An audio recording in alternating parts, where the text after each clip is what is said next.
In this video I'm going to show you how to loop. Now loop is what I mean when I want the computer to repeat code. So in other words, I want something to take place many times. Okay, so I've got here, I just want to remind you of the pattern. So I'm just going to take this out. I've got 4 round brackets and then curly brackets. So remember, I'm always looking for this 4 or whatever. So I had if before the time, and I can have different things. So something, round brackets, curly brackets, that's the pattern I would like you to start recognizing. So what I do when I use a for loop, I'm going to tell the computer to repeat. Okay, he's going to repeat this, what is in my curly brackets. And I'm going to put something there now. I'm going to put this out and control and space, and I'm going to say hello world. So what I want the computer to do is to print hello world 3 times. Okay, so I'm going to say I want to print hello world 3 times. Okay, the for loop says repeat. What it must repeat? It must repeat this. Okay, what's in the curly brackets. For how long? Now, for as long as I starts with a 0, and for as long as I is going to be less than 3, and with every repetition, increment by 1. Okay, so if I think of 0, 1, 2, 0 and 1 and 2 is less than 3.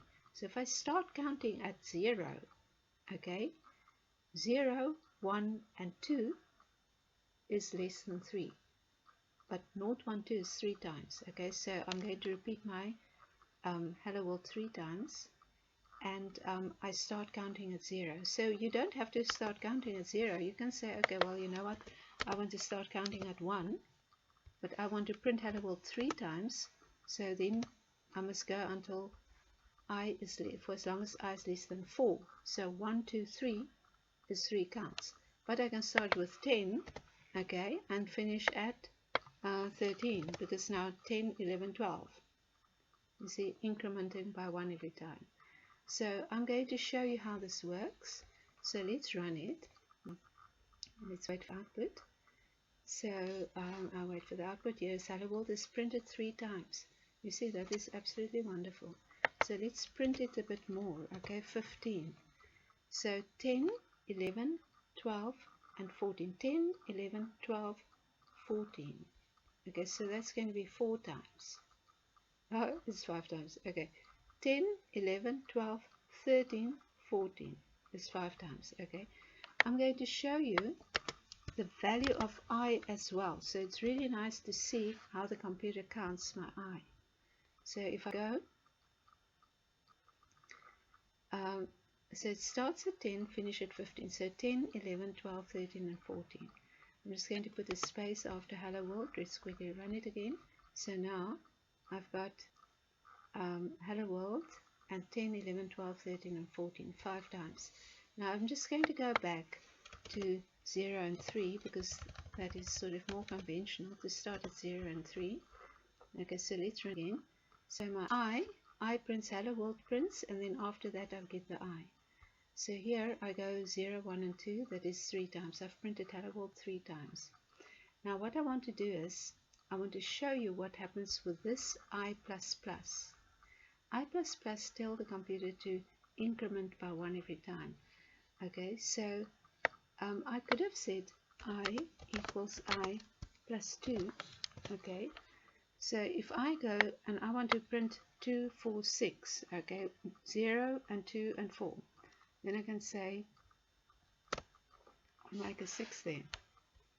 So let's run. And now I get 0, 2, and 4. So in other words, my I had incremented starting from 0 for as long as I is less than 6. So it will not print 6. And I've got to, with every increment, with every iteration, I've got to increment by 2 and not by 1. And that is how I get 0 and 2 and 4. So that's very simple. But we normally do I++ for incrementing by 1. I call the values in those brackets, I call it my start value and my stop value and my step value or my increment. Okay, so I've got my start value here, my stop value here, and my increment here. And that is how the computer knows how many times to repeat the stuff that I've got here in the brackets. I'm going to make another video for the while loop, but this is all for now about the for loop.